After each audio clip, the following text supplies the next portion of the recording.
Perfecto. Ok, entonces comenzaremos con esta conferencia acerca de los principios de circulación extracorpórea. Como ya les han mencionado, mi nombre es Aldo Suria y seré el ponente de este webinar. Para comenzar, me gustaría repasar algunos de los conceptos, digamos, preliminares que nos van a servir para entender muchos de los problemas que se afrontan en la circulación extracorpórea y, digamos, muchas de las decisiones que se han tomado para evolucionar esta técnica son debidos a algunos problemas conectados a estos conceptos que veremos ahora. Me parece que también hay algunos colegas y amigos míos que obviamente estos términos, estos conceptos pueden ser no tan evidentes como para los estudiantes de la Don Bosco. Entonces empezamos con algo bastante simple, los eritrocitos o células rojas, como bien los conocemos, o RBC, en inglés Red Blood Cells. Podemos ver que estas células son muy pequeñas, están en el orden de los micrómetros y tienen una forma bastante peculiar, es una forma bicóncava. Y estas células también tienen una peculiaridad, que es que no tienen núcleo y son las células encargadas, a través de la proteína, la hemoglobina, de transportar el oxígeno a toda la periferia del cuerpo humano. Podemos ver que tomando una muestra de sangre, tenemos el 45% de materiales sólidos, 55% de plasma. Veremos que el 45% de estos elementos sólidos son 99% eritrocitos, y de este 55% de plasma, un 91% será agua. Entonces tendremos, digamos, un fluido bastante similar al agua. Otro concepto muy importante que quisiera retomar es el hematócrito, que es simplemente el porcentaje de células rojas que se encuentran dentro de la sangre. Veremos que un porcentaje de 45% va a ser algo normal. Bajo este nivel de 45%, por ejemplo, un 30%, estaremos ya hablando de situaciones patológicas donde hay una baja concentración de glóbulos rojos y por ende no se puede llegar a distribuir bien el oxígeno en el cuerpo humano. Tendremos que un aumento en el hematócrito no será necesariamente algo positivo, ya que, como veremos más adelante en la oxigenación, tener un alto nivel de hematócrito sí puede saturar el oxígeno, pero habrá tanta concentración de células rojas que no se llegará a un buen nivel.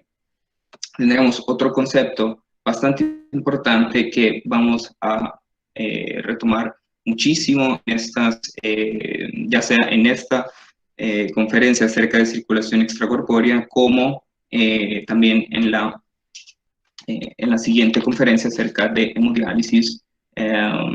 Veremos que este concepto de hemólisis, que es básicamente la muerte o el daño de los glóbulos rojos, tendremos que ver muchísimo con este concepto, ya que nosotros estamos drenando sangre del cuerpo humano, y cualquier tubo que nosotros utilicemos, digamos, que vaya en contacto con la sangre de la persona, va a inducir cierto porcentaje de hemólisis. Entonces, este concepto de acá será muy importante en esta conferencia. Veremos que la hemólisis puede ser, hay varios factores, por ejemplo, factores mecánicos, factores químicos y también de gradientes de temperatura con respecto al tiempo. Nos recordamos también un poco acerca de la viscosidad de la sangre, y en esta conferencia hablaremos de viscosidad dinámica.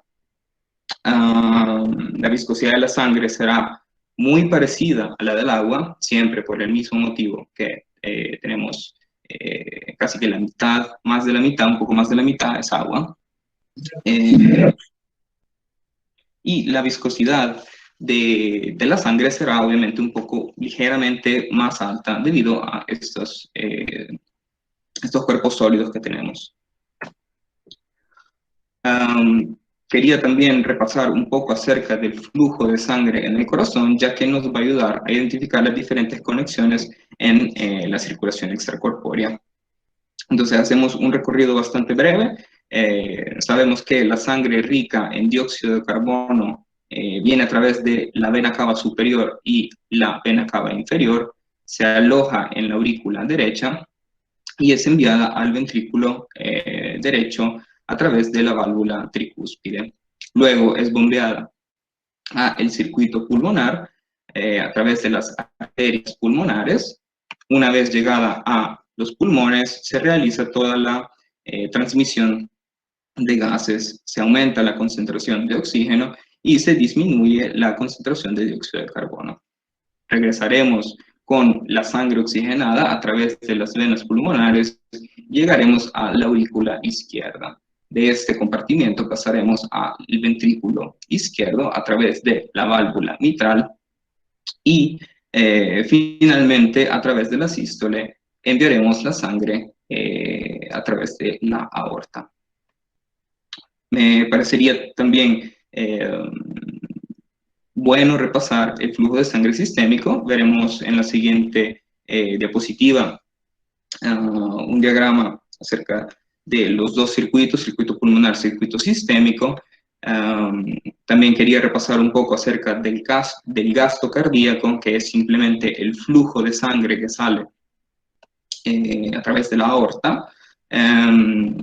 Tendremos que el gasto cardíaco es igual a la frecuencia cardíaca multiplicada por el volumen sistólico.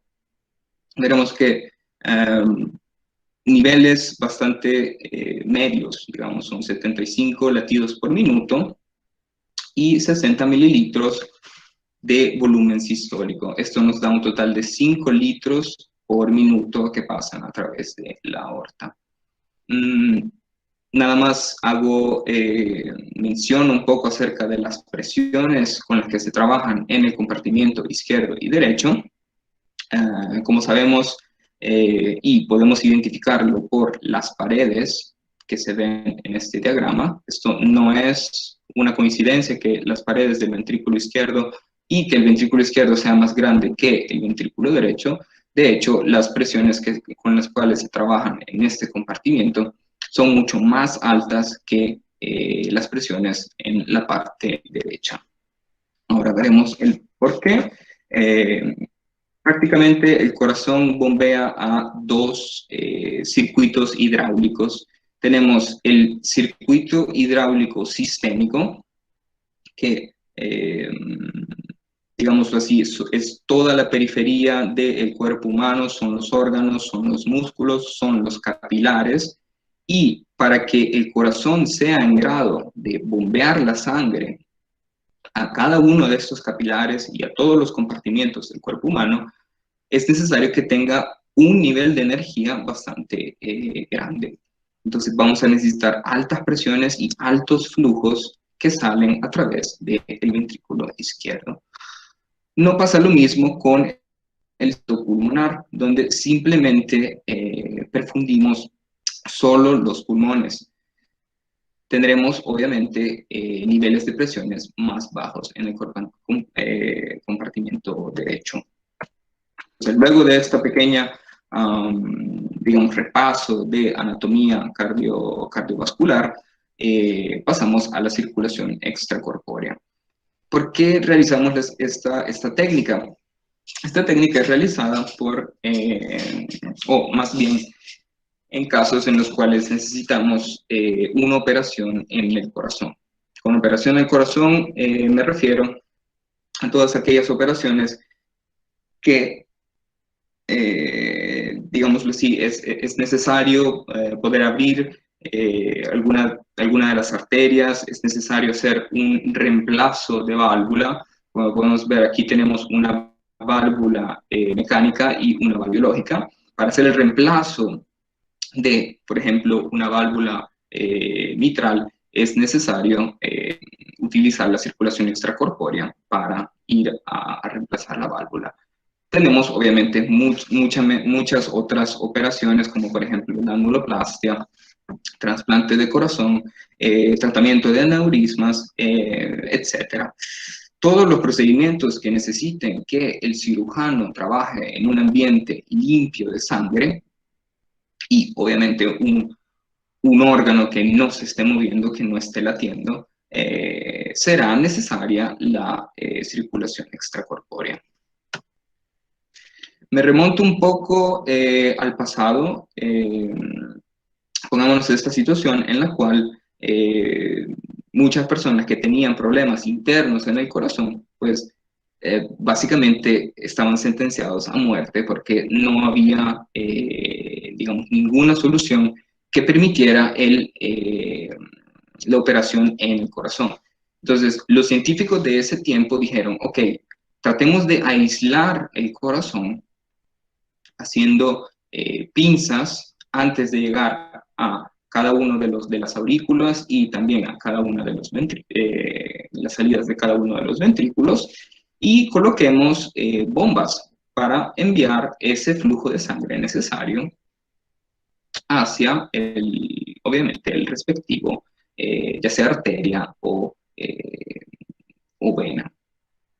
Entonces, tenemos un diagrama donde podemos ver que se tomaba de la aurícula derecha la sangre, se bombeaba hacia la arteria pulmonar. Se hacía lo mismo con la aurícula izquierda, donde se tomaba la sangre y se enviaba a la aorta. Obviamente, esta configuración tuvo muchísimos problemas. De hecho, no van a ver jamás este tipo de configuración en circulación extracorpórea. Teníamos muchos problemas, de los cuales ahora vamos a listar los principales problemas que se tenían en esta configuración. Primero, era muy difícil sincronizar las bombas. Pongamos este escenario, regreso a este esquema para ejemplificar esto. Tenemos la sangre que viene de las venas cava inferior e superior. Es bombeada por esta bomba que podemos ver en este otro diagrama. Enviamos a los pulmones y cuando esta porción de sangre llega a la segunda bomba, esta tiene que estar lista para bombear la sangre a todo el circuito sistémico. ¿Qué pasaba? Que las porciones de sangre o un pequeño retraso en que esta sangre enviada de la bomba derecha llegara a la bomba izquierda, hacía que se generaran succiones, pues básicamente de aire, o que se colapsaran estas venas pulmonares. Entonces, la sincronización de las bombas era muy difícil. Segundo, teníamos un uso exagerado de cánulas. Podemos ver que tenemos 2 cánulas de ingreso y 2 cánulas de salida. Teníamos también el uso excesivo de pinzas, que veremos que esto no era básicamente tan negativo como por ejemplo el uso de cánulas, pero sí, digamos, pinzar cada uno de estos tractos, arterias, venas, no es algo positivo para la salud de los vasos, se podían dañar los tejidos. Teníamos también otro problema acerca de la ausencia de la circulación coronaria y sí, nosotros queremos parar el corazón, pero no podemos pensar que no tenga oxígeno para las células del miocardio, sino simplemente morirían. Entonces se necesitaba una tercera bomba para poder oxigenar esta parte del circuito. Teníamos un alto grado de hemólisis y esto, como les mencionaba, vamos a mencionarlo bastante, la hemólisis. Esta configuración fue totalmente abandonada por el alto grado de hemólisis que producía. Y esto era precisamente por el uso exagerado de cánulas y por tener 2 bombas. Con las bombas podemos pensarlo bastante simple. Ok, tenemos dos bombas, estas generan energía, generan presiones, obviamente generarán algún daño en los glóbulos rojos. Pero acerca de las cánulas, ahora les voy a explicar con dos ecuaciones que serán la ecuación de Hagen-Poiseuille y de los esfuerzos cortantes de Pareto. ¿Por qué no nos gusta tener tantas cánulas?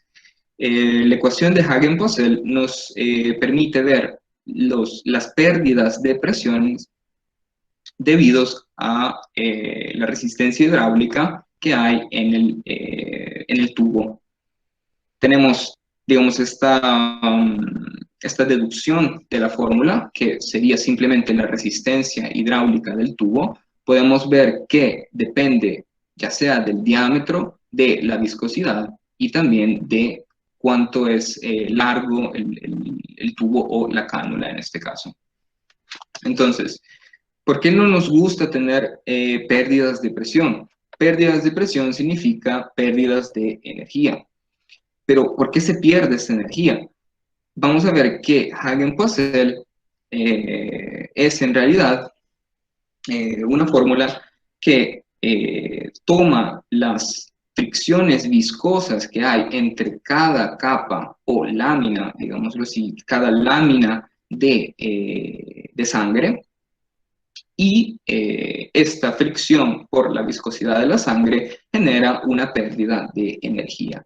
Veremos entonces que se generará un esfuerzo cortante que depende de la viscosidad multiplicada por el gradiente de velocidad con respecto a el radio del diámetro. Dependiendo de este perfil de velocidad, este perfil de velocidad es básicamente, digamos, es un poco ideal, pero es un poco mejor que el perfil de velocidad donde tenemos un perfil constante, digamos. Entonces, veremos que tendremos altos niveles de esfuerzos cortantes en las interfaces de la pared y la sangre. Obviamente, cuando es mínimo el perfil de velocidad en el tubo, es máximo la derivada con respecto al radio del tubo. Veremos, esta es una simplificación o una solución de la ecuación diferencial, y podemos observar cómo el esfuerzo cortante es dependiente de la viscosidad del fluido y el diámetro. También tendremos la velocidad del fluido, pero veremos que este parámetro no podemos cambiarlo mucho. De hecho, la viscosidad de la sangre depende del hematócrito. Y entre menos hematócrito tendremos menos viscosidad. Menos viscosidad significa menos esfuerzo cortante. También tenemos otro parámetro que es el diámetro. Si nosotros tenemos tubos demasiado pequeños, vamos a crear un esfuerzo cortante bastante grande. Y sucede que las células rojas son muy resistentes a los esfuerzos de compresión, pero no lo son para los esfuerzos cortantes. Entonces, estamos en un estado de hemólisis.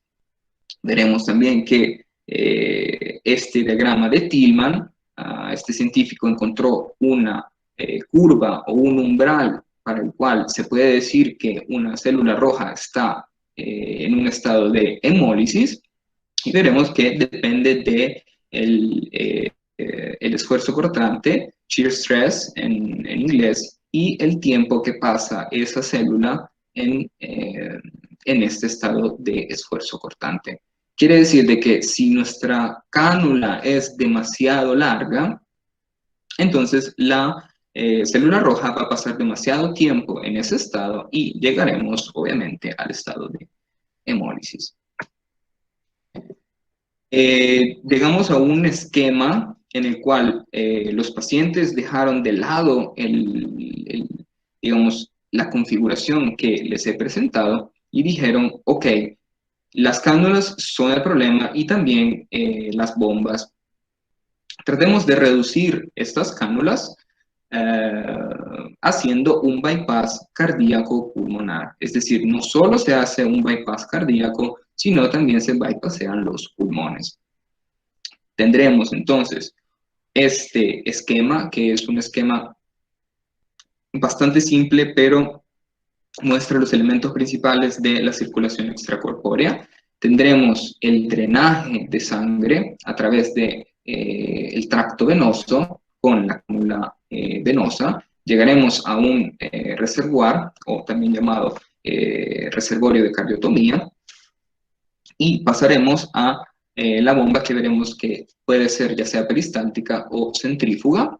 Pasaremos luego de esto a un estado de intercambio de calor y un elemento nuevo de oxigenación.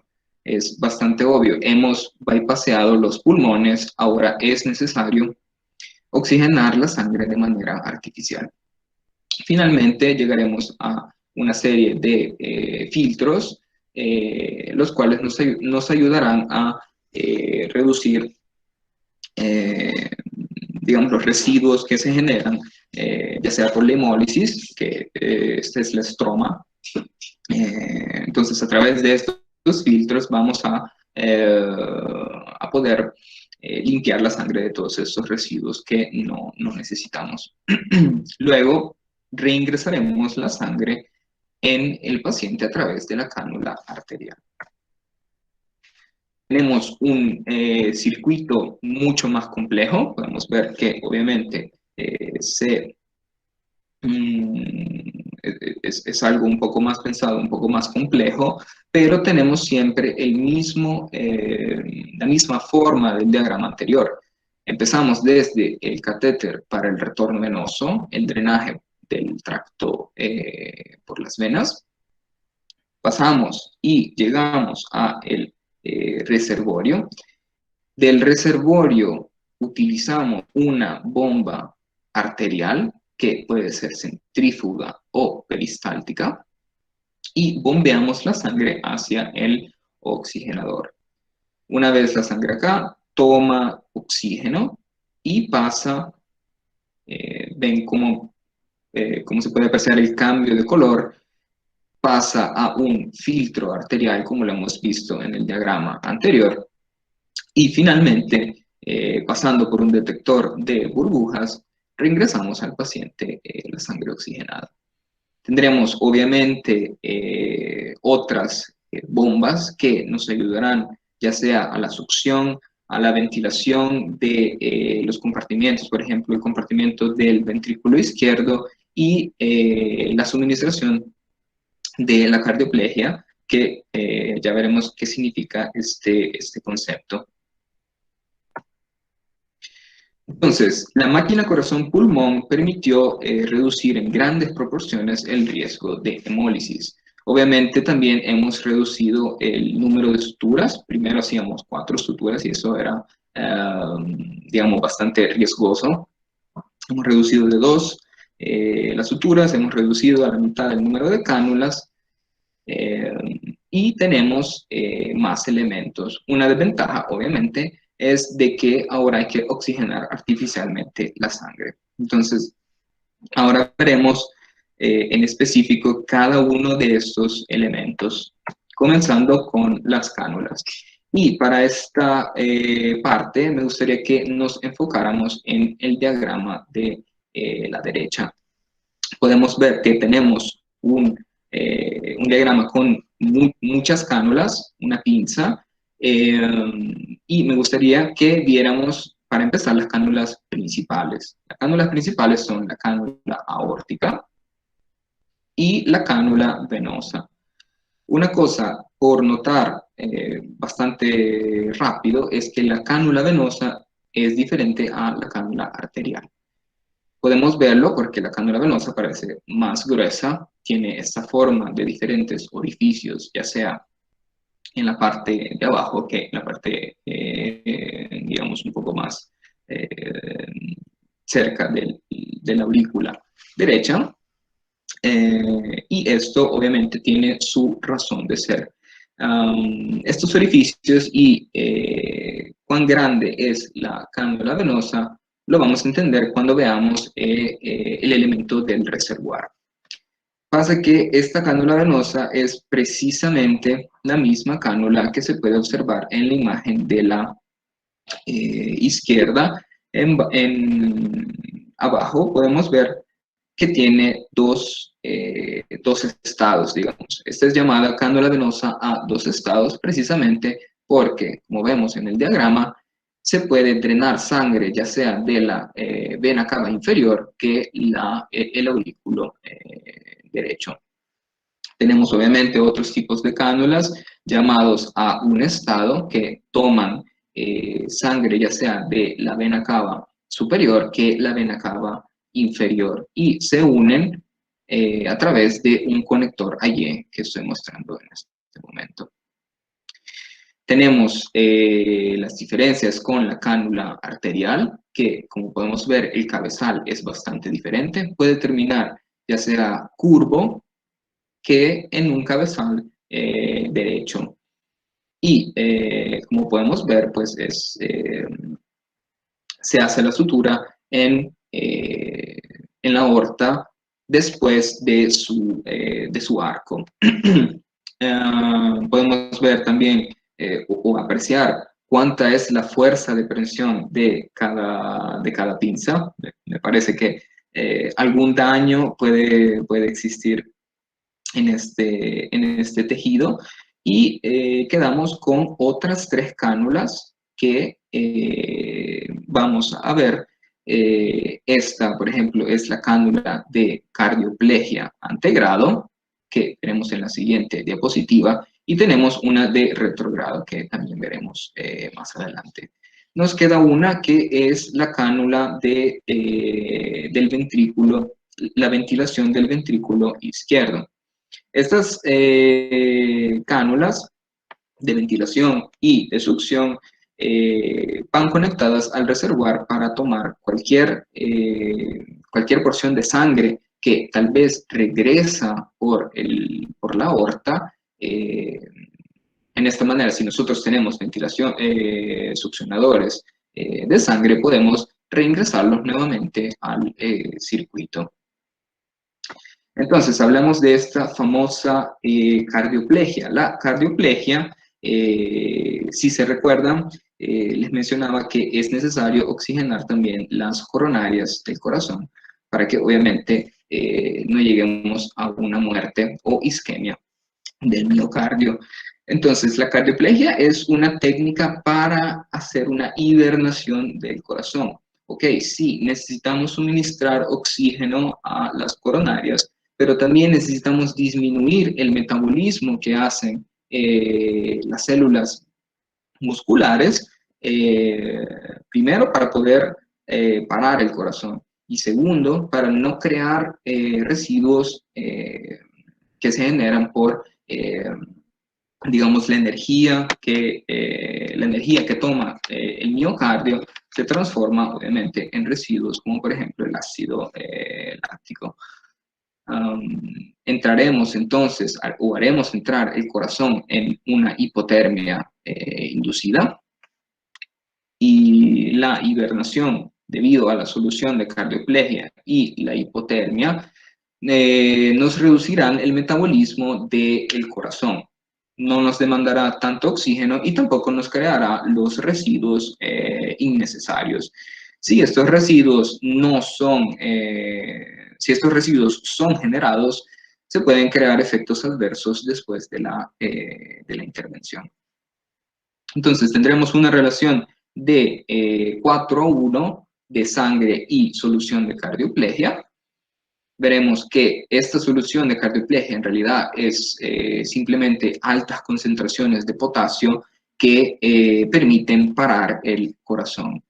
Pueden haber otras soluciones o una mezcla de la alta concentración de potasio con solución salina o una mezcla de sangre con antioxidantes. Tal vez esto lo menciono en este momento porque antes de realizar la circulación extracorpórea, es obligatorio, es verdaderamente la primera cosa que realizar, y si esto no se realiza, no se puede pasar al procedimiento, es suministrar el fármaco heparina a el paciente. Este fármaco permite que no haya coagulación en la sangre, es un anticoagulante. Esto es obviamente obligatorio porque al primer contacto con el tubo, si nosotros no suministramos heparina, la sangre simplemente se va a coagular. Entonces, esto es algo muy importante que tomar en cuenta antes de iniciar el procedimiento. Vemos un poco las conexiones del circuito de cardioplegia. Creo que en la imagen de la izquierda no se alcanza a ver muy bien las conexiones, por ende vemos que la antegrado, que es en la raíz aórtica, vemos la diapositiva anterior y la podemos ver en esta parte de acá. Esta es la raíz aórtica y tenemos la cánula de cardioplegia en modalidad antegrado. Tenemos también la modalidad retrogrado, que tal vez aquí no se alcanza a ver muy bien, pero en una vista posterior del corazón podemos ver que entra a través del seno coronario. Hablamos un poco más acerca del reservoir o reservorio de cardiotomía. Veremos que esta especie de vaso va a trabajar sellado y va a trabajar a presión atmosférica, o mejor dicho, va a tener dentro una presión atmosférica o una presión negativa. ¿Para qué sirve esta especie de vaso? Sirve para realizar un desacople entre la bomba de circulación extracorpórea y el tracto venoso. Si nosotros no utilizáramos un reservorio, entonces la bomba conectada directamente a la cánula venosa podría crear una situación de colapso del tracto venoso. Con colapso me refiero a que inducir presiones negativas en un cabezal de la cánula cerca de la aurícula derecha, donde ya habíamos hablado que hay presiones muy bajas y de hecho en la aurícula derecha se trabajan con presiones hasta negativas, esto podría crear una situación en la cual succionamos la pared literalmente y podríamos crear daños de los tejidos y también ocluir totalmente el circuito de circulación extracorpórea. Entonces necesitamos desacoplar la bomba de la cánula venosa y lo realizamos a través del reservoir. ¿Cómo hacemos que el flujo vaya del tracto venoso al reservoir? Esto es simplemente una fuerza gravitacional. Quiere decir que simplemente colocamos el reservoir a una altura menor con respecto a la altura del tracto venoso. Esto nos generará obviamente un flujo y de hecho por eso es que las cánulas venosas son tan gruesas para permitir que el flujo incremente. Entonces tendremos un diseño cónico. Si se fijan, no es simplemente un vaso, y esto tiene su razón de ser nuevamente. Este diseño cónico permite que siempre haya una columna de sangre que bombear. Y también le permite, obviamente, al perfusionista de darse cuenta que la sangre, obviamente, se está acabando y tenemos niveles, alarmas para el nivel de altura del reservoir, para poder, digamos, que necesitamos estar totalmente seguros que no va a entrar aire, que no vamos a bombear aire al paciente. Y tal vez lo he mencionado antes, pero este es un aspecto que es de criticidad para esta intervención. Entonces, atento siempre a bombear aire al paciente. Tendremos en el reservoir filtros de profundidad y filtros para la eliminación de espuma que se generará porque estamos drenando la sangre. Otra cosa muy importante de tener en cuenta, y puede ser bastante intuitivo, es de que el nivel de retorno venoso, que es simplemente el flujo que drenamos del tracto venoso, tiene que ser igual al flujo que nosotros estamos induciendo en el circuito. Si nosotros tenemos un flujo mayor, un flujo del circuito mayor que el retorno venoso, entonces nuestra sangre se va a acabar y nuevamente terminaremos bombeando aire al paciente. Esto, nuevamente lo repito, es algo que no puede pasar. Tenemos otra imagen de el reservorio, podemos ver el ingreso de la cánula venosa. Tenemos los filtros y niveles en el cual tenemos una alarma y la salida para la bomba principal. Llegamos a las bombas de perfusión.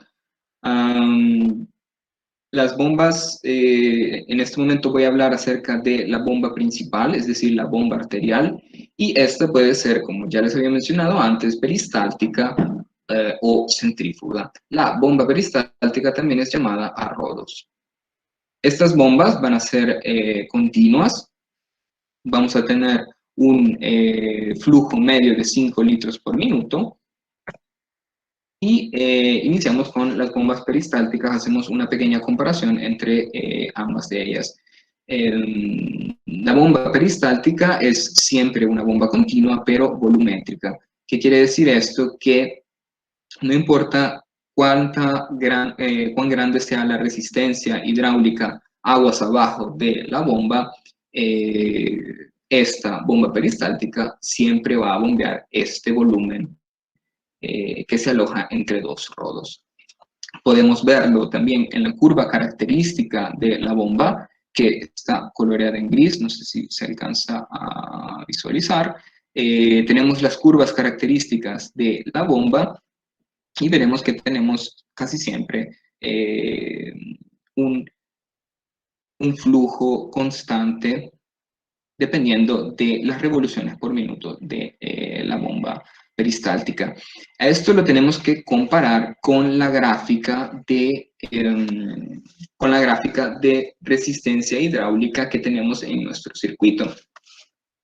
¿Qué quiere decir esto? Por ejemplo, nos ponemos en la situación en la cual tenemos una resistencia hidráulica muy baja en el circuito y nos vamos a las revoluciones por minuto más grandes que se ven en este gráfico. Tendríamos un delta H está por cambio de presión, tendremos una presión bastante, digamos, alta en este diagrama, y esta será la presión que está alojada dentro de los tubos.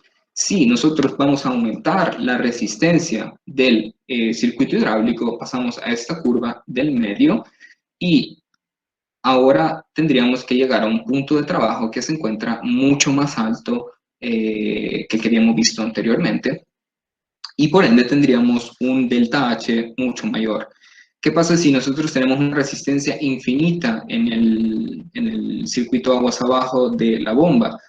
Pasaría que la presión sería totalmente tan grande dentro de los tubos que estos simplemente irían a explotar. Se dice que las bombas peristálticas tienen un mayor riesgo de hemólisis, y sí, es cierto, pero digamos que esto no va a ser, no va a tener ningún cambio positivo en el paciente, no va a haber ningún cambio, digamos que se pueda decir, ok, si usemos siempre bombas peristálticas. Es ligeramente mayor el riesgo de hemólisis con las bombas peristálticas respecto a las bombas centrífugas. Veremos también de que con las bombas peristálticas, tal vez en este diagrama no se alcanza a ver porque aquí se está ocluyendo totalmente el tubo y esto no se realiza en circulación extracorpórea. En realidad se deja una especie de meatus, es llamado, que quiere decir simplemente un pequeño orificio, no vamos a ocluir totalmente el tubo. Este pequeño, digamos, delta R o distancia que dejamos del tubo, nos va a crear una presencia de reflujo que en realidad nos va a cambiar las curvas características de la bomba peristáltica, como podemos observar en esta gráfica. Entonces, el flujo de la bomba peristáltica estará dado por el coeficiente de reducción, obviamente conectado al meatus, el número de rodos, que generalmente en circulación extracorpórea son 2, las revoluciones por minuto, y el volumen alojado entre 2 rodos, que podemos ver en azul en este diagrama. Pasamos a las bombas centrífugas, y con respecto a las bombas centrífugas vamos a tener no una bomba volumétrica, sino dependiente de la resistencia del circuito. Esto lo podemos ver rápidamente en el circuito, en la curva la curva característica de la bomba centrífuga. Podemos observar que las curvas son diferentes. Ahora, creo que no se alcanza a comprender bien, pero son las curvas horizontales que van hacia abajo. Entonces, estas son las curvas características de la bomba. Nuevamente tenemos que compararlas con las curvas de la resistencia hidráulica aguas abajo de la bomba. Entonces, si observamos, por ejemplo, si nosotros nos vamos a 1450 revoluciones por minuto o la curva característica de la bomba más alta que vemos en este gráfico, y vamos a una resistencia, la resistencia más pequeña que se alcanza a ver en este gráfico, tendremos un cierto flujo Q1, digamos, por ejemplo, y una presión H1. Si nosotros aumentamos la resistencia hidráulica del circuito aguas abajo de la bomba, entonces nos encontraremos en una situación parecida a 1'. Vemos que el flujo ha disminuido y hemos aumentado la presión que se encuentra dentro de la bomba centrífuga. La bomba centrífuga tiene cabezales desechables. Estos cabezales, dentro de ellos, tenemos una especie de hojas que son las que giran y dan ese movimiento necesario a la sangre para ser bombeada. Si son cabezales desechables, quiere decir que tenemos una base que permite mover este cabezal. ¿Cómo va a ser este acoplamiento? Podemos verlo acá, que tenemos un imán. Esta base obviamente tendrá el imán y el cabezal también para hacer el acople, y lo que iremos a desechar será simplemente el cabezal. Creo que vale la pena si lo digo ahora. Todo lo que toque la sangre tiene que ser desechable. No podemos pensar de reutilizar el reservoir, los tubos, filtros arteriales, cabezal en este caso. Podemos ver que esta es una de las ventajas de la bomba peristáltica, porque los rodos simplemente van a comprimir los tubos, entonces esta bomba será reutilizable. Con respecto a la bomba centrífuga, eso aumentará los costos. Y nuevamente se dice que tiene un menor riesgo de hemólisis, pero no hay ningún cambio positivo que podamos decir, ok, usaremos siempre bombas centrífugas o bombas peristálticas. Llegamos a la parte de la oxigenación, y aquí tal vez voy un poco más veloz, ya que el tiempo, me está comiendo el tiempo, veo. Con respecto a este diagrama, tenemos nuevamente un diagrama general. Lo digo rápidamente para que podamos localizarnos dónde estamos. Hemos pasado el reservoir, hemos pasado la bomba principal y llegamos al intercambiador de calor. Es siempre es necesario pasar antes por el intercambiador de calor.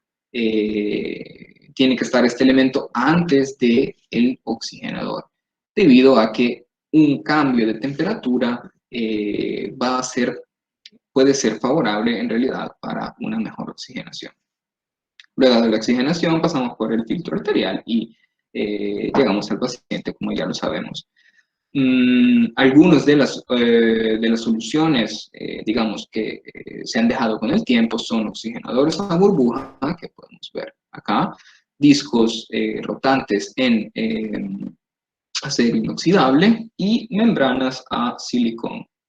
Luego de la membrana de silicón se vino con esta idea, que son las membranas a fibras huecas con microporosidades, que es la solución que se utiliza actualmente. Podemos ver que tendremos estas especies de tubos o fibras huecas. Dentro de este orificio pasará el aire o nuestro oxígeno, y en medio de todos estos pequeños tubos o fibras haremos pasar la sangre. Estas fibras también van a contener microporosidades. Vamos a observar que estamos hablando de el orden de los micrómetros, y en las microporosidades tenemos obviamente microporosidades que llegan hasta 1 micrómetro de distancia. Tenemos otro diagrama en el medio, el cual es, digamos, lo mismo que hemos visto en la imagen. Tenemos nuestras fibras huecas, hacemos pasar el oxígeno por las fibras huecas y pasa en medio de todas las fibras, así como se ve en la imagen arriba a la derecha. La sangre pasa en medio de todas estas fibras, oxigenando la sangre. Tenemos un diagrama un poco más general, en el cual entra la sangre, hace el intercambio de calor con agua. Obviamente el agua no va a estar en contacto directo con la sangre, y pasamos a nuestro oxigenador. Hablaremos un poco acerca del principio de funcionamiento de la oxigenación, y para esto vamos a utilizar dos leyes, que es la ley de Henry y la ley de Fick. La ley de Henry es una ecuación que conecta la concentración de un gas con la presión parcial. Tendremos un coeficiente de Henry y podemos combinar esta ecuación con la ley de Fick. La ley de Fick es simplemente el proceso de difusión puesto en una ecuación. Con difusión me refiero a ese paso de flujo o paso de materia de un medio con mucha concentración a un medio donde la concentración de esa misma sustancia es mucho más pequeña. Por ejemplo, en nuestro oxigenador, tenemos un medio en el cual estamos haciendo que fluya el gas. Vamos a tener una concentración de oxígeno bastante grande, y en la sangre que viene del tracto venoso vamos a pasar esta sangre, perdón, vamos a pasar este oxígeno. Como les decía antes, podemos combinar la ley de Henry con la ley de Fick, y obtendremos una expresión de esta manera, donde tenemos la difusión de la sustancia en el material y una T que significa el grosor de la membrana. Podemos verlo con este esquema y esta ecuación, que digamos que es la ecuación ya deducida de esta parte del esquema, y veremos que para tener un flujo grande de oxígeno de la parte o el medio de gas hacia la sangre, vamos a necesitar un cambio de concentración, probablemente necesitamos un cambio de concentración alto, dividido entre el grosor de la membrana y el grosor de la capa de sangre con la cual estamos trabajando. Quiere decir de que entre menor sea el grosor de la membrana y menor sea el grosor de la capa de sangre, vamos a tener un flujo mucho más grande. Podemos, digamos, este es el parámetro en el cual se trabaja mucho más para fabricar un oxigenador, porque no podemos trabajar mucho en la difusión del oxígeno en la membrana, a menos que obviamente alguno de nosotros encuentre un material donde el oxígeno se difunda muy rápido. Podríamos utilizar ese material, y con la difusión del oxígeno en la sangre, pues no podemos realizar mucho porque es un parámetro constante, digamos, un parámetro que está fijo. Tendremos también diferentes parámetros que son necesarios cambiar para llegar de una sangre venosa a una sangre arterial. La presión parcial de oxígeno, que son 40 milímetros de mercurio, necesita pasar a 100 milímetros de mercurio. La presión parcial de dióxido de carbono, no nos olvidemos de la limpieza de dióxido de carbono, tiene que pasar a 40 milímetros de mercurio. El nivel de pH se mantiene más o menos constante y la saturación de oxígeno debe pasar de un 75% a un 98%. Tendríamos entonces nuevamente los parámetros, solo que esta vez solo el oxígeno, y lo ponemos en términos de concentración. Ya sabemos que podemos pasar de concentración a presiones parciales a través de la ley de Henry, y necesitamos pasar de una concentración en mililitros de mililitros de oxígeno por decilitro de sangre a 20 mililitros de oxígeno por decilitro de sangre. Estas medidas son bastante usadas cuando se habla de oxigenación, y como les decía, es necesario pasar 5 mililitros por decilitro de sangre. Podemos verlo en esta transferencia de masa específica. Esta es la diferencia entre la concentración de la sangre arterial y la sangre venosa. Para poder pasar de esta transferencia de masa específica a una transferencia de masa global, basta multiplicarla por el flujo de sangre. Así obtendremos el flujo neto de oxígeno en nuestro oxigenador. Veremos que diferentes oxigenadores tienen diferentes curvas de transferencia de masa específica con respecto a la sangre. Si nosotros aumentamos la concentración de oxígeno en la mezcla de gas que estamos suministrando al oxigenador, podremos aumentar esta curva o disminuir, obviamente, si disminuimos la concentración de la fracción de oxígeno. Esta fracción de oxígeno es generalmente FiO2. El FiO2, en realidad, podemos jugar con este parámetro, ya que antes de llegar al oxigenador, tenemos un mezclador de oxígeno puro y aire médico. Entonces necesitamos hacer la conversión para obtener la fracción de oxígeno que tenemos en nuestra mezcla de aire, y la denotamos por el nombre de FiO2. Con el FiO2 podemos calcular la presión parcial del gas multiplicando por la presión parcial de la mezcla de gas, y obtendremos la presión parcial de oxígeno.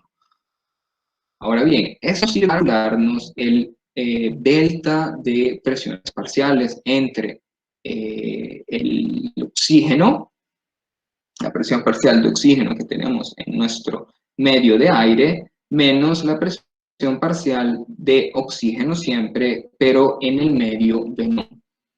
Necesitamos aumentar este para aumentar la expresión es bastante importante, ya que conecta el flujo neto de oxígeno con la transferencia de masa específica y el delta de presiones parciales. Veremos también de que con respecto al oxígeno, si tenemos una condición de demasiada oxigenación, necesitamos ajustar o disminuir un poco el CO2. En caso de menos oxigenación, pues obviamente se incrementa la fracción de oxígeno. Siempre recordando acerca del lavado de dióxido de carbono, lo que vamos a ajustar es el flujo de la mezcla de gas.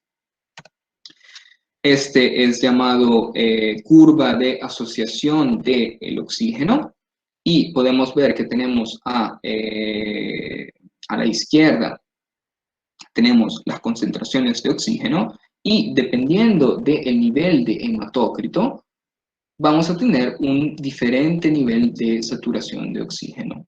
Generalmente los pacientes que están en una operación de circulación extracorpórea tienen un hematócrito de 35%. Luego veremos también en la parte derecha de este gráfico que tenemos las presiones parciales y dependiendo de la temperatura de la sangre vamos a tener diferentes niveles de saturación. Veamos que una temperatura bastante baja también nos va a dar una saturación de oxígeno muy buena. En realidad, la circulación extracorpórea se realiza a temperaturas bajas para aprovechar este factor. No sé, bueno, he llegado, digamos, a los extras de la presentación. No sé si podemos seguir adelante, si me he pasado con el tiempo, no lo sé. Sí, puede continuar. Ok, perfecto. Algunos problemas por solucionar. Bueno, nosotros somos ingenieros y pues hay todavía problemas conectados a la circulación extracorpórea que necesitan de nuevas soluciones para aumentar la eficiencia, obviamente, de toda la intervención. Tenemos el problema del volumen de cebado o volumen primario versus el calibre de cánulas. Antes les decía que tener un diámetro muy pequeño en las cánulas nos producía mucha hemólisis. Ok, alguien podría decirme, entonces hagamos los tubos simplemente más grandes. ¿Por qué no tenemos un diámetro mucho más grande y de esta manera reducimos nuevamente la hemólisis? Sí, podría ser una solución, pero estamos olvidando el volumen primario del circuito.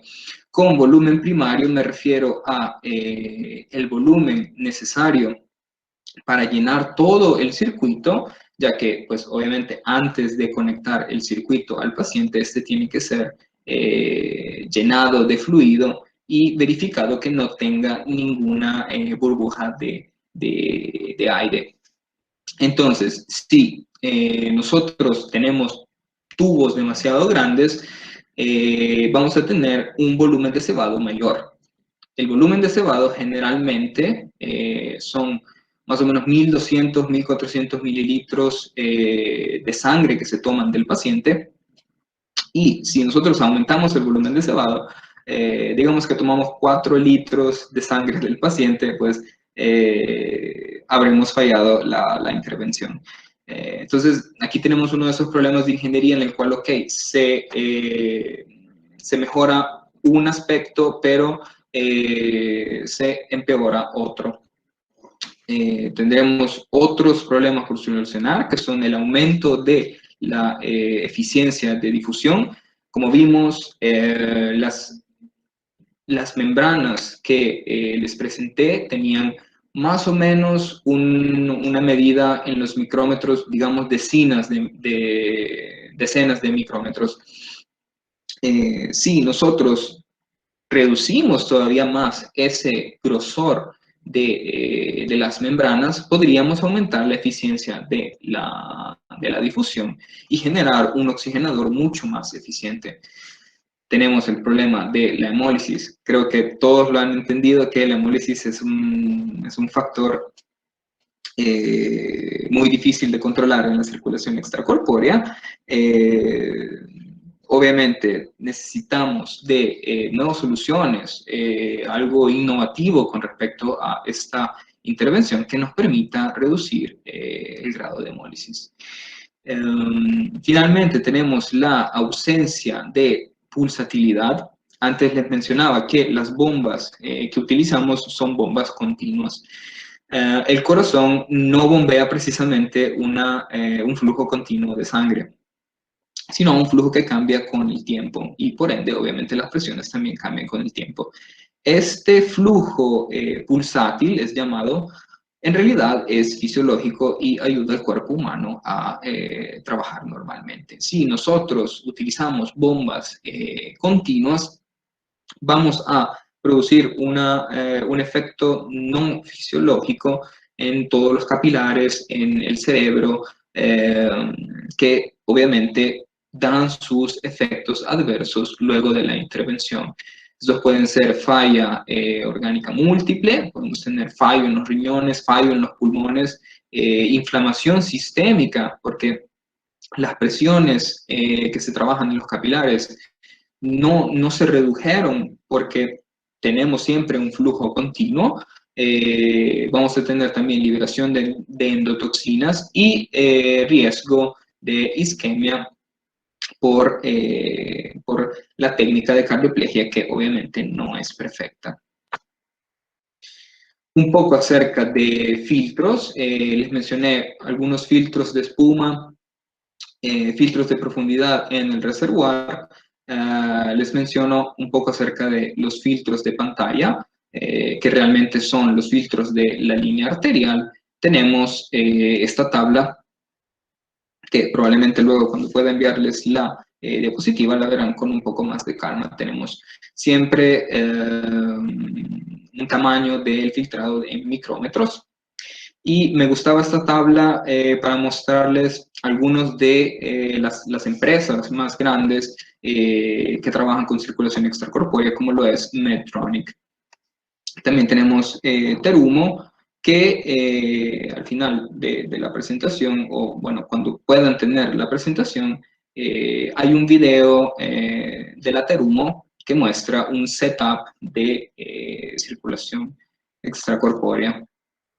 Un poco acerca de la preparación, y digamos que esta lista es un poco no exhaustiva, digamos, de todo el setup que se lleva a cabo para la intervención.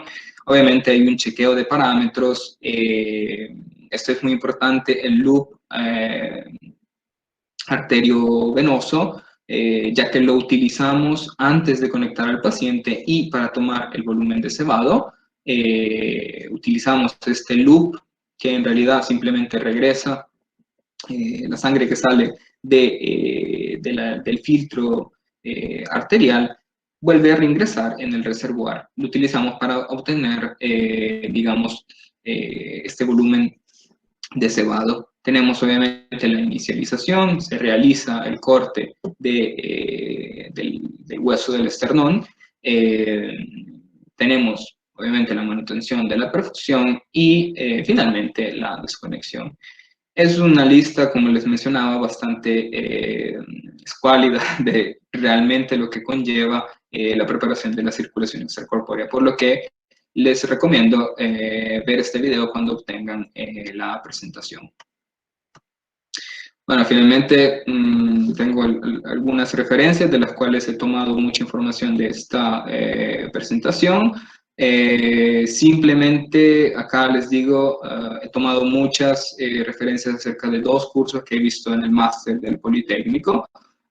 Si están interesados, tal vez, no sé, a obtener, digamos, las notas de estos cursos, están más interesados en esta intervención, en las técnicas u otros sistemas de soporte de vida, pues pueden contactarme por correo y podemos hablar. Les puedo mandar estos apuntes.